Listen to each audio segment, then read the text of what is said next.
Welcome to The Week Ahead, a podcast by SBM Intelligence. I'm your host, Veronica Pana Igube.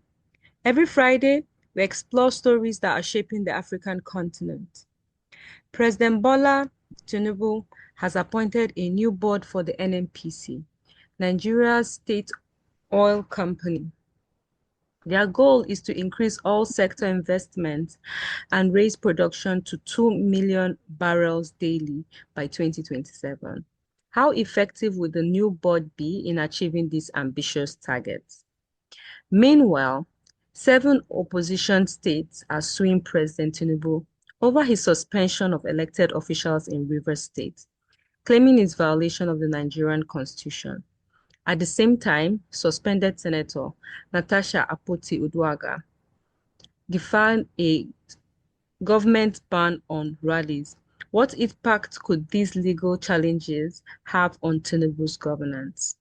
In geopolitics, Niger's ruling junta has quit a regional force fighting armed Islamic groups in West African Sahel area, cementing an acrimonious split from former allies in the region. Will the departure of Nigerians hinder the fight against militant jihadists in the Lake Chad basin? Joining us today for further insights is Sheyi Owojulube. Welcome, Sheyi. Thank you for having me. It's always great to have you. Let's begin with our first story. So we saw the president make a reshaped leadership reshuffle of the NNPC. What impact will this reconstitution of the NNPC Limited Board have on Nigerians' ability to attract the targeted 30 billion in oil and gas investment by 2027? And what specific reforms should investors be looking out for? Well, this reshuffle, as we call it, or shake-up, as it's been reported in the media, has been a long time coming. And that's because the practice with Nigeria's political leaders is that they tend to appoint their own set of executives when they come into office. And so, if we remember clearly, Mele Kyari has been the NNPC GMD for quite a while. As far back as the Buhari, it's been a long time coming, and they are eager to see what the new board and the new GMD will do. As regarding how it would attract investments in Nigeria's oil and gas sector, I think that is dependent on the kind of policies and the body language of the new NNPC board and the new NNPC GMD to the IOCs. As we've seen in the past few years, there's been a lot of divestment by the IOCs. So they've left Nigeria's onshore waters, which when we say onshore, it's oil blocks that are within communities, and they've gone to the deep offshore to reduce the risk of them running into militants and other non-state actors that disturb their activities. So it depends on how the new NNPC GMD is able to relate and speak to the IOCs and even other countries and investors that are interested in Nigeria's oil and gas sector. As regarding the reforms that investors should be looking out for, the president already set out deliverables, if we may call it, for this new board, including increasing Nigeria's gas production, increasing oil output, crude oil output, increasing the amount of crude oil that is refined domestically. So it is expected that whatever reforms that the new NNPC GMD and the board will pursue would be in that direction. So now we have this new board coming in. We have really ambitious goals. one of which is the goal to increase oil production to 3 million barrels per day by 2030.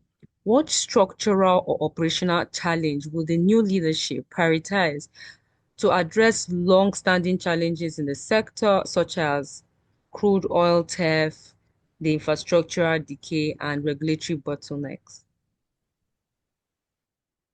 Well, let me start from your last point that there have been regulatory bottlenecks in Nigeria's oil and gas sector. That is true to some extent, and we see that both the Buhari administration and the Tinubu administration has tried to speed up the pace at which documents or approvals go at which they are resolved or given in the oil and gas sector. Um, with infrastructural decay, that is a capital intensive venture that can not only be undertaken by the NNPC. So, as I said earlier, whatever this new NNPC board and GMD will achieve will rely heavily on the IOCs, that's the international oil companies, and even now the local oil companies, the domestic oil companies, because they are the ones that are taking over the onshore assets that the international oil companies have left behind, right? So it's now left to the NNPC, the new NNPC GMD, to see and know whether they would continue the regular joint venture agreements where the IOCs spend their own money to develop oil facilities or explore oil blocks, or if the NNPC will go through another route. Will the NNPC then reduce the percentage that it's normally holds in these JVs, or will it increase it? These are some of the questions that are waiting to be answered.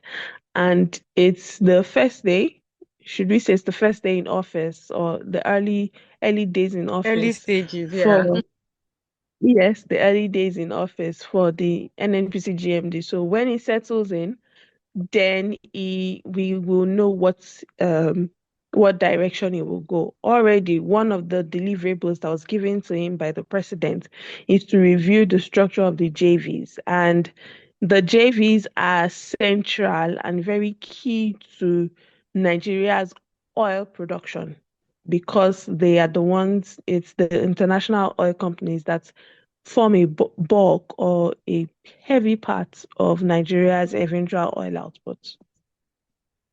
I mean, just like you said, it's still the early days. I mean, there's also the excitement to see, what new flavors, strategies, initiatives that will come up by the new um, executives and board members as well. So we look forward to seeing that and hoping that the sector, would thrive and flourish. Let's move over to our second story. So now we've seen the opposition try to take up that point of holding government accountable. So seven state governors have filed a lawsuit against President Bola Tinubu at the Supreme Court. And the lawsuit is challenging President Tinubu's decision to suspend democratically elected officials in Rivers State, right? What do you think are the legal and political implications of the seven PDP-led states who are suing President Tinubu over this suspension? And how might the Supreme Court ruling shape the balance of power between the federal and the state? Well, at the onset of this crisis, people assumed and said, well, this crisis is just a fight between a godfather and his successor. But we have seen it devolve to this stage where a state of emergency is declared, the governor is suspended, a sole administrator has been appointed in the state. And the the decision of the opposition parties to then sue the president to challenge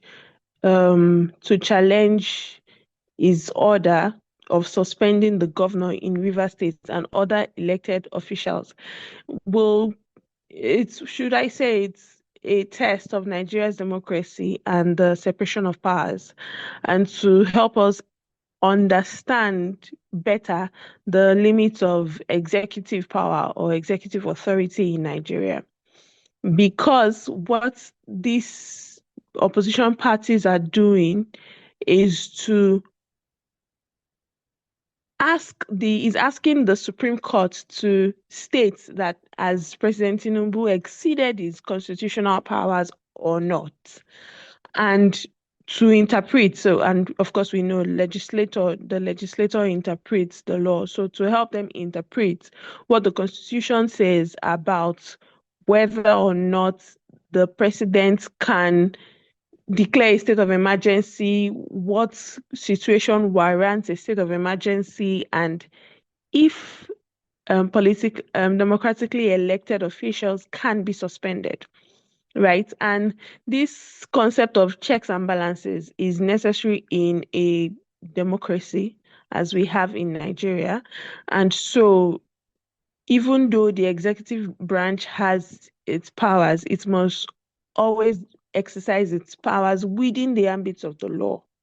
And so, for political and legal implications, whichever way this case swings in the Supreme Court, it will lay the precedence as to whether or not this is something that would become a norm in Nigeria, or whether we will see Sim Fubara return to office as governor of Rivers State before the 6-month suspension lapses, right? So it's a precedent on the other hand, on one hand.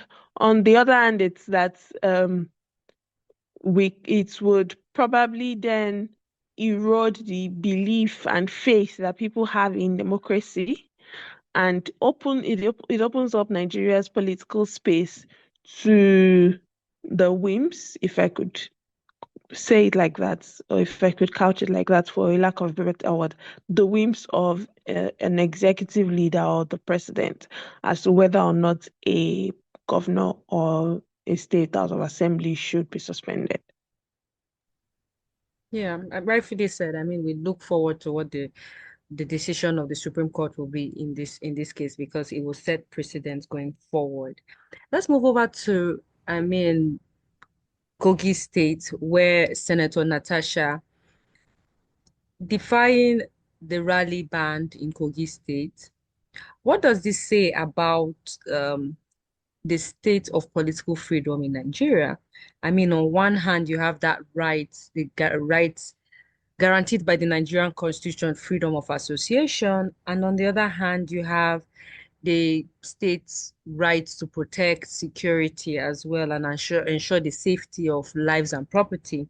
So how can the government balance security concerns with citizens' right to a peaceful assembly, especially in reference to this case in Kogi State?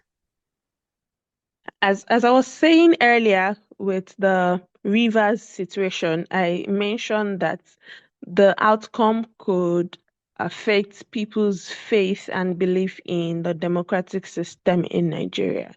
This is another case where the state government and security agencies imposed a blanket ban on rallies when there was a burning political situation, right? And the nature of the blanket ban would make people think that the security agencies are acting on the directives of the political class and not being professional.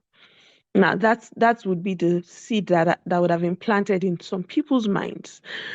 Rather, what the security agencies could have done was to adopt alternative measures to ensure that public order is maintained and that adequate security arrangements were made for whatever gatherings may have been announced prior to that ban, right? So the action of the security agencies, it reinforces the belief that Senator Natasha Akpoti-Uduaghan is being persecuted politically, especially given all the numerous challenges that she has faced up from the election period till now when she's suspended from the Senate, right? And at the end of the day, we can see that that event or that rally that coincided with public holidays and the Salah festivities in our hometown was peaceful, and there was no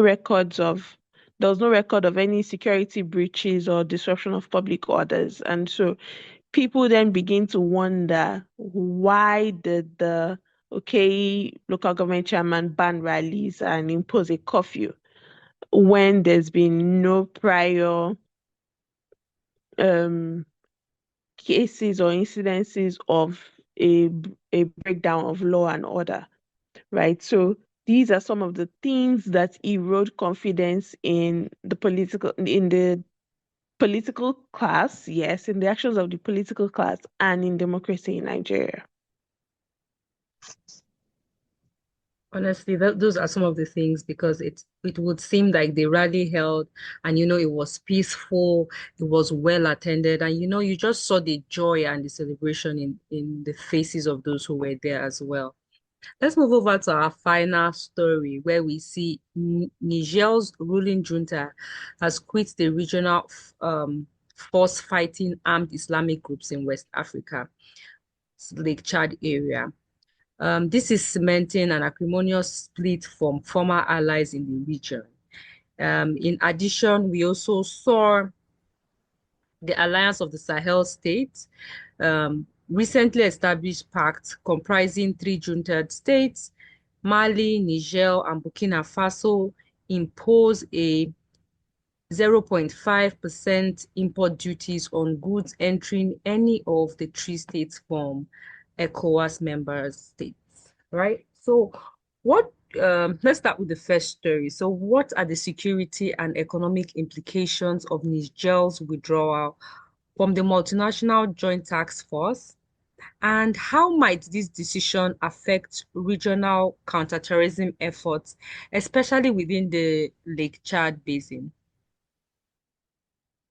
Well, Niger's withdrawal from the MNJTF, it would have significant security implications, especially towards the counterterrorism efforts in the Lake Chad Basin. This is because that area has been, at some points, and even up till now, in some parts of that area, has been infiltrated by groups like Boko Haram and ISWAP and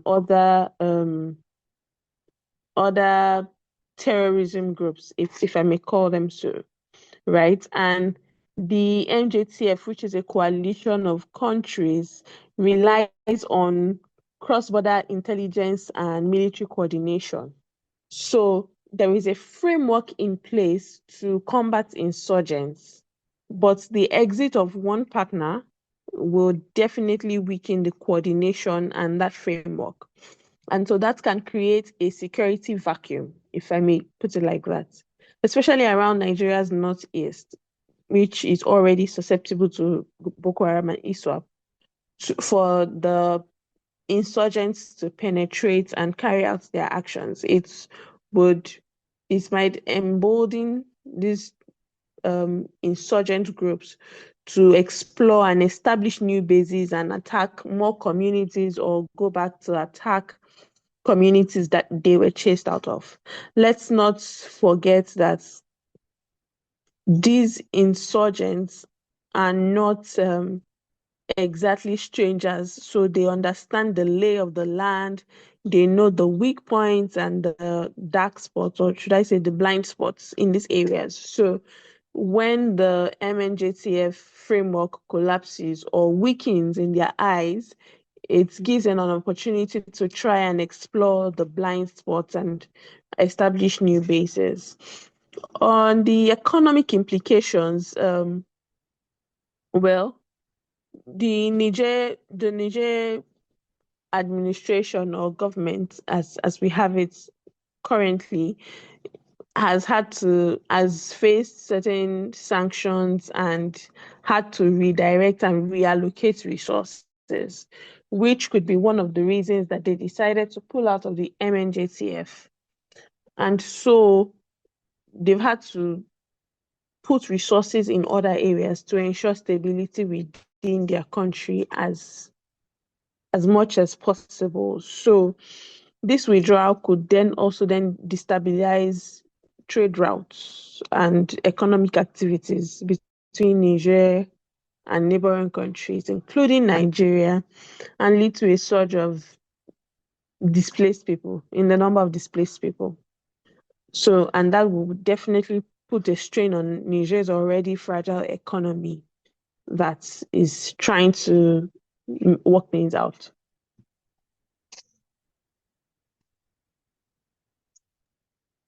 Now, going on to the final question. With the Alliance of Sahel states imposing a 0.5% import duty on goods from ECOWAS countries, how will this impact trade, regional diplomacy, and the already fragile economic conditions in Niger, Mali, and Burkina Faso? I remember that a while back we discussed the decision of ECOWAS to still accommodate or allow trade and free movement with the AES states. Yeah, And we exactly. were talking about how this might undermine the authority that or the power that ECOWAS has. And this then just shows that when you give someone a centimeter, the person can go a mile. So because this levy or this import duty already undermines the principle of free trade amongst ECOWAS countries, already intra-Africa trade is around 15% now. And you have a situation where neighboring countries are imposing import duties. So from the Niger end, these countries or citizens in these countries should expect that the cost of imported goods will increase. And the saddest part, if I may put it, is that some of these goods that we call imported goods are not finished products like electronics or so. Some of these are grains, eggs. These are input materials. So you can imagine when the cost of raw materials increase, you can imagine how that will have a ripple effect across the value chain. And so perhaps ECOWAS countries could see a decline in exports to AES states, but that may not be the drop may not be significant, especially because these AES states or citizens of these AES states have historically done trade with Nigeria and other ECOWAS countries and rely on countries like Nigeria for things up to even like plastic and pet bottles and all of that. So would there be a drop in exports from Nigeria and other ECOWAS country? Perhaps, but I don't see that drop being significant. But on a regional level, this will definitely heighten tensions between the AES and ECOWAS because ECOWAS had tried to remain friendly or brotherly, but we see that the AES states probably have another plan in mind. That's all for today. Thank you, Shay, for such an amazing conversation. And it's always a pleasure having you on the podcast. It's always a good time on the podcast. Thank you. To all our listeners, this podcast is by SBM Intelligence. You can access our podcast by searching for SBM Intelligence anywhere you find podcasts. If you haven't already, be sure to subscribe, like, share, and let us know your thoughts in the comments. For deeper insights into our work, visit our website at sblintel.com. Remember to connect with us on all our social media platforms. You can find us on X, Facebook, Blue Sky, and LinkedIn at SBM Intelligence. Thank you for tuning in to the week ahead. Join us next Friday for more updates shaping the African continent.